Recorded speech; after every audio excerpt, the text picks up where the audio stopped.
এখানে করিমগঞ্জ শহরের বর্তমান শ্রীভূমি শহরের তিলকচাঁদ রোডে ঘণ্টাখানেক আগে আগুন লেগে যায়। আগুন লাগার পরে প্রথম অবস্থায় স্থানীয় মানুষরা কিছু বুঝতে পারেননি, কিন্তু পরবর্তী সময় দেখা যায় যে আগুন লাগার পর একের পর এক সিলিন্ডার বাস্ট হচ্ছে।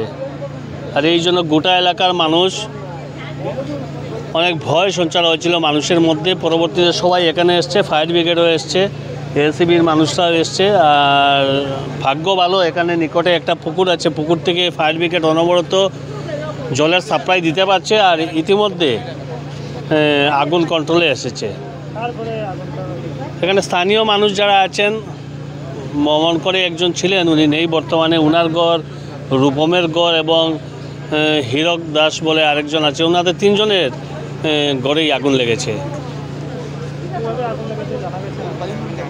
ইতিমধ্যে তো ফাইনালি কিছু বলা যাচ্ছে না, কিন্তু সম্ভবত শর্ট সার্কিট থেকেই আগুন হয়েছে। শর্ট সার্কিট থেকেই আগুন লেগেছে। পরবর্তীতে এলপিজি গ্যাস ছিল, গ্যাস সিলিন্ডার ছিল, একের পর এক গ্যাস সিলিন্ডারের বিস্ফোরণের জন্য আগুনের মাত্রাটা বেড়ে যায়। বর্তমানে কন্ট্রোলে আছে। তিনটি ঘর। এখানে করিমগঞ্জ শহরের বর্তমান শ্রীভূমি শহরের তিলকচাঁদ রোডে ঘণ্টাখানেক আগে আগুন লেগে যায়। আগুন লাগার পরে প্রথম অবস্থায় স্থানীয় মানুষরা কিছু বুঝতে পারেননি, কিন্তু পরবর্তী সময় দেখা যায় যে আগুন লাগার পর একের পর এক সিলিন্ডার বাস্ট হচ্ছে। আর এই জন্য গোটা এলাকার মানুষ অনেক ভয় সঞ্চার হয়েছিল মানুষের মধ্যে। পরবর্তীতে সবাই এখানে এসছে, ফায়ার ব্রিগেডও এসছে, এলসিবির মানুষরাও এসছে। আর ভাগ্য ভালো, এখানে নিকটে একটা পুকুর আছে, পুকুর থেকে ফায়ার ব্রিগেড অনবরত জলের সাপ্লাই দিতে পারছে। আর ইতিমধ্যে আগুন কন্ট্রোলে এসেছে।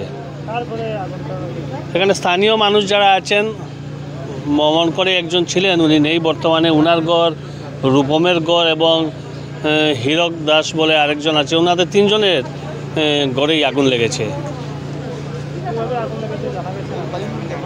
ইতিমধ্যে তো ফাইনালি কিছু বলা যাচ্ছে না, কিন্তু সম্ভবত শর্ট সার্কিট থেকেই আগুন হয়েছে।